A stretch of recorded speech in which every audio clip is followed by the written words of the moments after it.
আসসালামু আলাইকুম। প্রিয় দর্শক, এনসিপির পদযাত্রা কিংবা সমাবেশকে ঘিরে পুরো গোপালগঞ্জ থমথমে অবস্থায় রয়েছে এবং সকাল থেকেই আমরা জানি যে তুমুল একটা উত্তেজনাপূর্ণ পরিবেশের মধ্যে পুরো গোপালগঞ্জের সার্বিক পরিবেশ। সবশেষ যে খবরটি আমরা পেয়েছি, আপনারা হয়তো অনেকেই জেনেছেন, গোপালগঞ্জ সদর উপজেলার পৌর মার্কেটের পাশে এনসিপির যে সমাবেশ স্থল ছিল বা মঞ্চ তৈরি করা হয়েছিল সমাবেশের জন্য, সেই সমাবেশে জয় বাংলা স্লোগান দিয়ে আওয়ামী লীগের নেতাকর্মীরা হামলা চালিয়েছেন।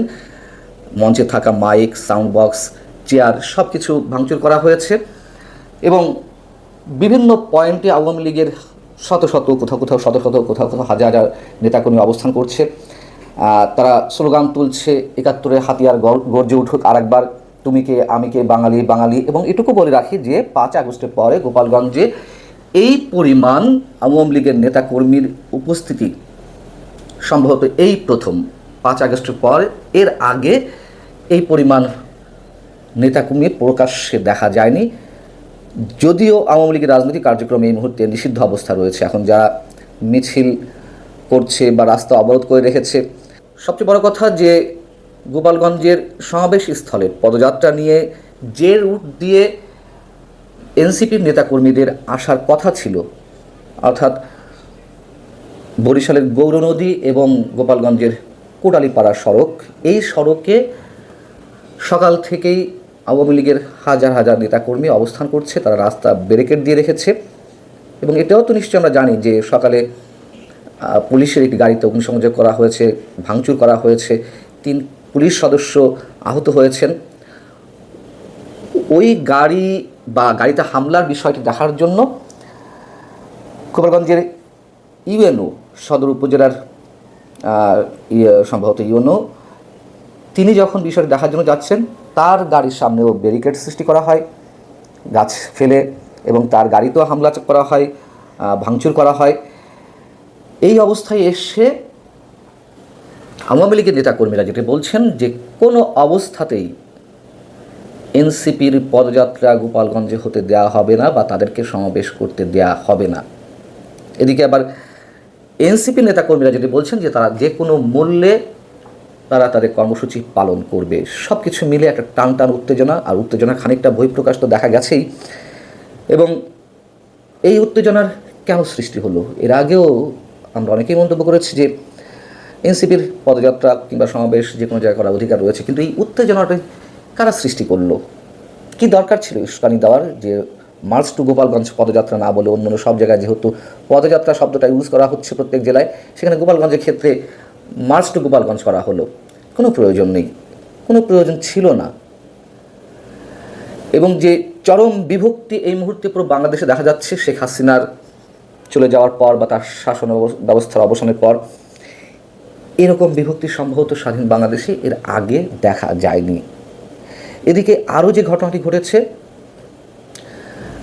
নির্বাচন কমিশনের ওয়েবসাইট থেকে নিবন্ধন স্থগিত দল, আওয়ামী লীগের নিবন্ধন এর মধ্যে স্থগিত করা হয়েছে। আওয়ামী লীগের যে প্রতীক ছিল নৌকা, সেটি সরিয়ে ফেলা হয়েছে। এটিও আরও একটা তুমুল বিতর্কের সৃষ্টি করা হলো।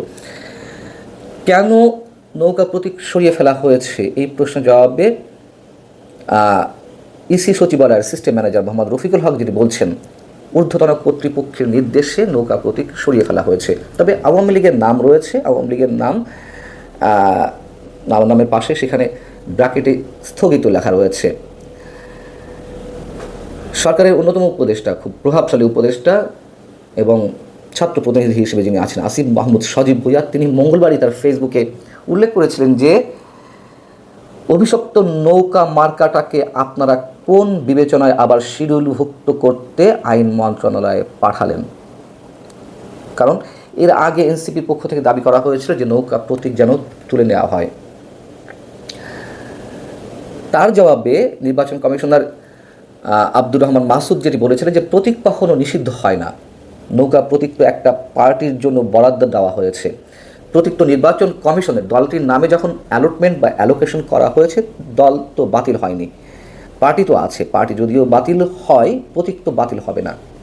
এই যখন স্পষ্ট মেসেজ ছিল নির্বাচন কমিশনের, তখন আসিফ মাহমুদ সজীব ভুইয়ার এক স্ট্যাটাসেই একটা স্ট্যাটাসেই নৌকা প্রতীক সরিয়ে ফেলা হলো এবং নির্বাচন কমিশন তো স্বীকার করে নিয়েছে যে ঊর্ধ্বতন কর্তৃপক্ষের নির্দেশে নৌকা প্রতীক সরিয়ে ফেলা হয়েছে। তার মানে কোনো ধরনের আইনের তোয়াক্কা না করে বা প্রচলিত যে আইন বিধানগুলো রয়েছে সেগুলোর প্রতি সম্মান না করে কর্তৃপক্ষ নির্দেশ দিলেই সেই নির্দেশ নির্বাচন কমিশনও পালন করতে বাধ্য হচ্ছে। অর্থাৎ আগামী নির্বাচন যে কতটা সুষ্ঠু, অবাধ, নিরপেক্ষ হবে সেই প্রশ্নের জায়গা থেকে নৌকা প্রতীক সরিয়ে ফেলার মাধ্যমে যে দৃষ্টান্ত স্থাপিত হলো তার উত্তরটি আমরা খুব সহজেই পেয়ে যেতে পারি।